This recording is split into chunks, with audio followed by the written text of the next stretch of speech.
이 골든 게이트 파크 지나는 게 남조선에서 북조선 가는 것만큼 이게 GPS를 했는데 계속 이렇게 갈 수 있다고 해서 갔더니 또 막혀 있고 또 돌아가고 아이고 그러다 보니까 이렇게 많이 늦었는데 좀 밖에서 차량 파킹하려고 그 스팟 잡아주신 장로님께 너무너무 죄송하고 기다려주신 모든 분들 감사합니다. 저한테 주어진 시간이 1시간이라고 들었거든요. 그러니까 1시에 집에 가실 준비하시고 제가 딱 10분만 하도록 하겠습니다. 11시부터 12시까지 예배 드시는 걸로 알고 있는데 불편하지 않으시도록 짧게 하도록 하겠습니다. 우리 먼저 기도하도록 할까요? 은혜 하나님 감사합니다. 우리에게 하나님의 자녀의 특권을 주시고 또 이렇게 주님 전에 불러주셔서 함께 예배할 수 있는 은혜 베풀어 주시니 감사합니다. 막히는 트래픽 속에서도 또 아픈 건강 속에서도 예배에 빠지지 않고 주님 전에 남아서 하나님의 뜻을 듣고 하나님의 뜻대로 살아갈 수 있는 삶이 얼마나 감사한지요. 젊은 날에는 내 삶이 잘 되는 것이 은혜인 줄 알았습니다. 자녀들이 잘 되면 하나님의 복인 줄 알았습니다. 이제 살아보니 하루하루 무탈하게 지나가는 것이 하나님의 은혜요. 주일 한 번 더 주님 앞에 예배드리는 것이 하나님의 은혜인 것을 깨달아갑니다. 일상에서 풍성하게 느껴지는 하나님의 은혜를 충만히 누리며 이 삶을 살아갈 수 있도록 은혜 베풀어 주시옵소서. 모든 말씀 예수님의 이름으로 기도드립니다. 아멘. 본문을 읽으셨나요 혹시? 본문도 다 읽으셨고요. 네, 그러면 거기는 딱 건너뛰고 저는 샘 킴이라고 합니다. 샌프란시스코 노회 부총무로 섬기고 있고요. 샌프란시스코에 총 67개 교회와 15개의 새로운 예배 공동체, 그래서 개척교회라고 이제 한인교회에서는 이해하실 수 있는데 총 67개, 15개, 약 한 80여 개 정도의 교회가 있는데 그 교회를 대신하여서 복음장로교회, 샌프란시스코 복음장로교회의 하나님의 은혜와 하나님의 문안으로 인사드립니다. 김충전 목사님을 뵐 때마다 저의 지쳐있는 영혼이 늘 충전되는 느낌을 받습니다. 함께 식사 교제하고 항상 뵐 때마다 그 온화한 미소로 바라봐 주시면서 한참 나이도 어린 저에게 목사님 고생 많으시죠 이렇게 말씀하실 때 보면은 제가 한없이 정말 존경하는 마음이 제 그 단전으로부터 쫙 끌어올라와요. 그래서 목사님이 갖고 계신 그 온화한 성품, 그 다음에 그 정말 그 어떤 일에도 뛰지 않을 것 같은 한 차분함. 답답하시죠? 농담입니다.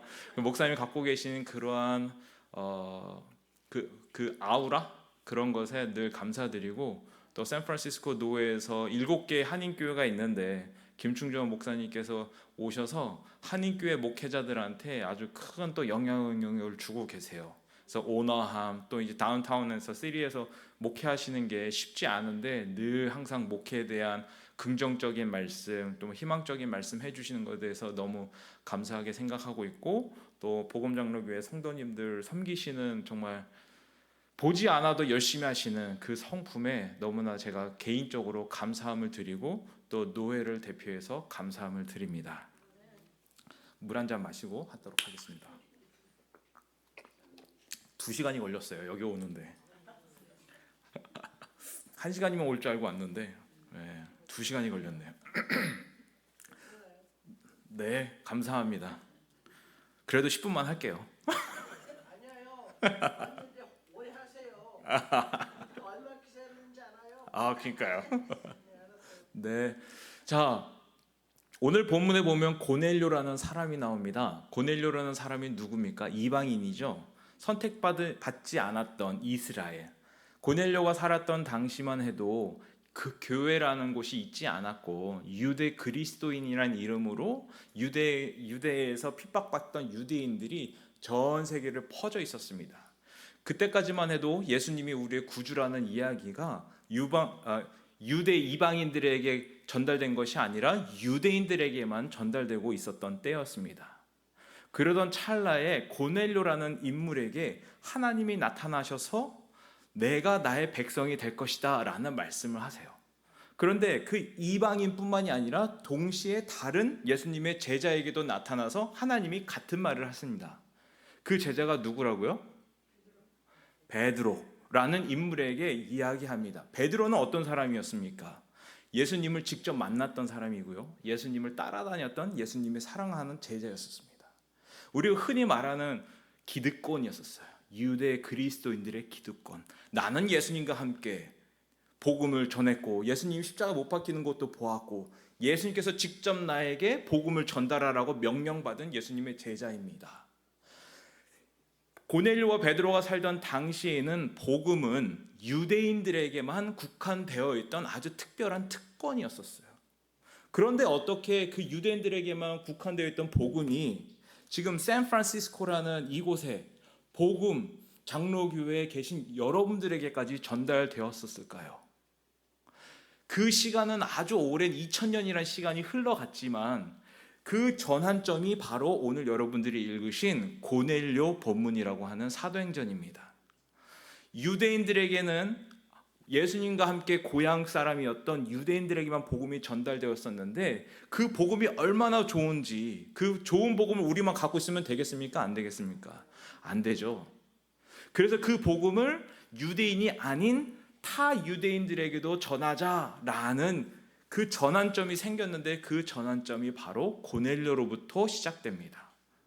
고넬료에게 하나님이 나타나셔서 이렇게 말씀하시고 베드로에게도 이렇게 말씀하셨는데, 베드로가 어떤 사람이었습니까? 복음주의로, 복음만으로 살아가려고 했던 사람이었어요. 하나님께서 부정하다라는 것은 먹지도 않고 하나님의 율법대로만 살아가려고 했던 사람이었습니다. 베드로에게는 이방인에게 복음을 전달하는 것 자체가 상상이 안 됐었어요. 왜냐하면 그렇게 해본 적이 한 번도 없었고 그렇게 했다는 이야기를 들어본 적도 없었는데, 하나님이 꿈에 나타나셔서 이방인에게 복음을 전해라 라고 말씀하신 거예요. 그랬더니 베드로가 할렐루야 아멘 제가 그렇게 하겠습니다 한 게 아니라 뭐라고 반문해요? 하나님 어떻게 그 이방 사람들한테 복음을 전합니까? 하나님의 자녀, 하나님의 택함 받은 백성들에게 복음을 전해야 되지 않겠습니까? 그랬더니 하나님께서 이렇게 말씀하십니다. 내가 깨끗하다고 한 것을 왜 내가 더럽다고 하느냐? 내가 먹으라고 한 것을 먹어라 라고 말씀하면서 고넬료라는 사람을 만날 수 있는데, 고넬료라는 사람을 만나면 내가 너를 하나님의 자녀로 세웠다라고 말을 전해라 라고 얘기했어요. 그 말이 고넬료에게도 똑같이 들립니다. 그래서 고넬료로 하여금 베드로의 마음이 변화하는 일이 일어나고, 그게 오늘 읽었던 본문이고, 그 다음 본문에 나오면, 그 다음 장에 보면 어떤 일이 일어났냐면 유대인들이 다 모여서 회의를 해요. 우리 목사님 이제 노회에 석 달에 한 번씩 오시고 총회에도 지난주에 다녀오셨는데, 총회라는 것은 목회자들이 모여서 앞으로 현재 교회에서 일어나는 어려움들이 무엇인지 각 지역에 있는 목회자들이 모여서 이런 어려움들이 있습니다, 이런 어려움들이 있습니다. 그러면 교회가 그러면 우리가 다 같이 어떻게 반응을 하고 어떻게 작전을 짜서 복음을 전해야 하나님의 사역에 더 잘 이루어질 수 있을까라는 고민하는 것이 총회거든요. 그 총회에 유대인들 제자들하고 그 랍비라는 사람들 다 모여서 회의를 한 거예요. 그래서 어떻게 됐냐? 이제 우리 복음도 유대인이 아닌 이방인에게도 전하자라고 결정을 하게 되면서 복음이 유대와 사마리아와 어디까지? 땅끝까지 이르러 복음이 전하게 되어진 것이었습니다. 그래서 예루살렘에서 시작됐던 복음이 오늘 샌프란시스코에 있는 복음 장로교회까지 전달하게 되었던 것이에요. 사도행전의 복음의 메시지는 핵심이라는 예루살렘에서 유대와 사마리아는 주변과 저 끝에 땅끝 완전히 언저리 변두리까지 하나님의 복음이 확장되는 이야기로 되어 있습니다. 예루살렘에서 시작되었던 예수님의 사건이 사마리아에서 확장되었던 복음이 땅끝까지 이르르는 이야기가 사도행전을 통해서 확장되는 이야기예요. 제가 오늘 고넬료의 본문을 선택한 이유는 유대에서 시작된 복음이 우리에게 전달될 때 어떤 사건이 있었냐면 한 번도 예수님의 복음을 들어보지 못했던, 그리고 그때 당시에는 주류라고 여기지 못했던 한 사람의 질문으로부터 시작된 것입니다. 왜 복음이 유대인에게만 멈춰 있어야 하는가? 유대인에게는 가면 왜 안 되는가? 하나님의 나라는 이렇게 중심부와 주변부가 함께 살아낼 때 완성되어지는 것입니다. 하나님의 나라는 절대 중심부만 잘 된다고 세워지는 나라가 아닙니다. 하나님의 나라는 중심에 있는 사람과 주변에 있는 사람이 함께 잘 돼야 하는 나라입니다. 교회로 축소해서 얘기해 보면 당회만 재미있다고 교회가 살지 않습니다. 당회와 교회에 헌신 봉사하시는 집사회와 건사회와 일반 성도들과 청년들과 유치부와 유아부, 중심과 주변이 함께 살아야 하는 것이 바로 하나님의 나라입니다. 복음동산교회뿐만이 아니라 많은 한인교회가 어려움을 겪고 있는데 그 어려움 중에 하나는 다음 세대가 없어진다는. 왜냐하면 KM만 한어 것만 재밌고 한어 것만 중심이 되기 때문이라고 저는 분석해요. 한어 중심부만 잘 돼서 하나님의 나라가 세워지는 것이 아니라 주변부가 함께 세워져야 하나님의 나라는 완성되어 가는 것입니다. 이것을 우리 노예로 살짝만 확대해 보도록 하겠습니다. 목사님께서 설명하셨다시피 샌프란시스코 노예는 백인들이 80%예요. 이 샌프란시스코 베이 에어리어는 백인이 35%입니다. 인구 분포로 보면. 그런데 PCUSA 교단은, 그리고 샌프란시스코 노예는 백인이 65%예요. 그것이 오랫동안 그렇게 되었었어요. 샌프란시스코 노예가 언제 시작되었냐면 1847년에 시작됐었어요. 그때가 언제였냐면 미국 서부 지역에 골드 마이너들이 골드 러시 때문에 막 모여들 때였었어요. 세크라멘토라는 곳에 금이 있다는 소식이 듣고 남미, 저기 유럽, 중국, 일본에서부터 전 세계에서부터 사람들이 웨스트 코스트, 샌프란시스코 지역으로 막 몰려들기 시작했었어요. 동부에서 시작된 장로교가 성도들이 금을 찾으려고 서부로 막 이동하면서 교회 총회에서 우리 서부에 교회를 세워야겠다 해서 시작된 게 샌프란시스코 노예입니다. 그 교회가 Old First Presbyterian Church 샌프란시스코 아직도 있어요. 여러분들 알고 있는 그 샌프란시스코 풋볼 팀이 뭐죠? 49ers. 그죠? 그게 1849년에 몰려든 금을 캐려고 했던 사람들을 가리켜서 49ers라고 이야기하는 거예요. 그때부터 시작된 백인 교단이 지금까지도 계속 이어지고 있어요. 근데 하나님 나라는 어떻다고 그랬죠? 중심부와 주변부가 함께 잘 성장해야 이루어지는 나라라고 했습니다. 그런데 아주 오랫동안 샌프란시스코 노예는 백인 중심의 노예로 사역을 이어오고 있었어요. 그게 우리가 여러분들이 미국 와서 느끼셨지만 이제 뭐 이민 오신 지 40년, 50년 되신 분도 계실 텐데 그때 당시에 왔을 때 인종차별, 뭐 동양인에 대한 그런 뭐 차별 이런 거 다 겪으셨잖아요. 그게 교회 안에도 똑같이 있었고 지금도 있습니다. 왜요? 하나님의 나라를 중심에서만 세웠어서. 주변의 목소리가 중심부에 들리지 않았기 때문에 교회가 백인 중심으로 흘러갔었던 것입니다. 저의 역할은 부총무로 오면서 백인 중심으로 흘러왔던 오랜 장로교의 그 문화와 그 시스템을 주변이라고 여겨지는, 그런데 저는 한인교회를 주변부라고 전혀 생각지 않습니다.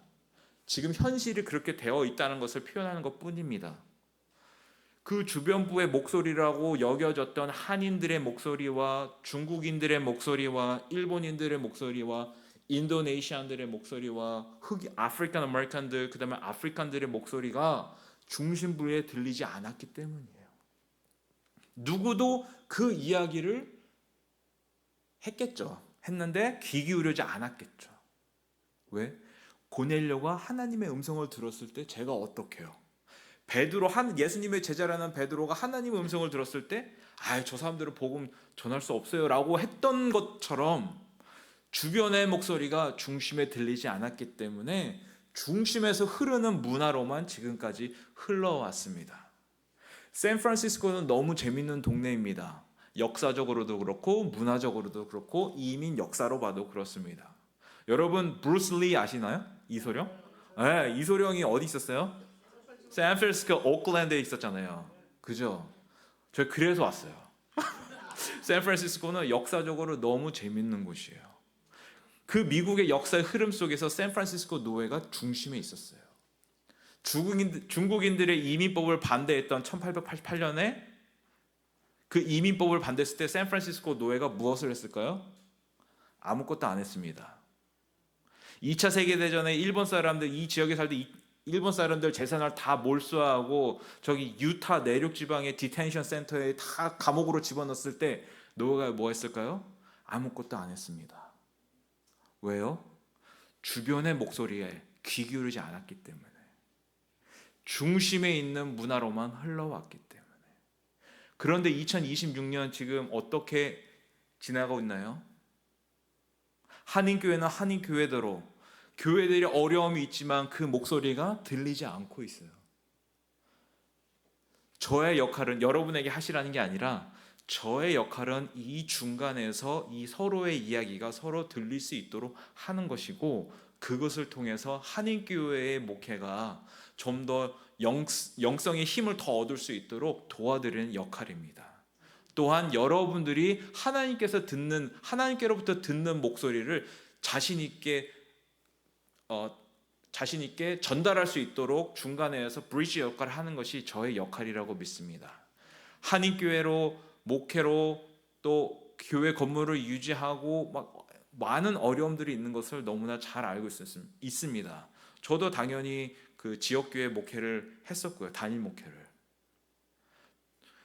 그 안에 이제 그 목소리, 교회들의 어려움들을 계속해서 전달하고 이야기하면서 교회가 필요한 것들도 같이 서로 의논하고 지원하는 일을 하려고 합니다.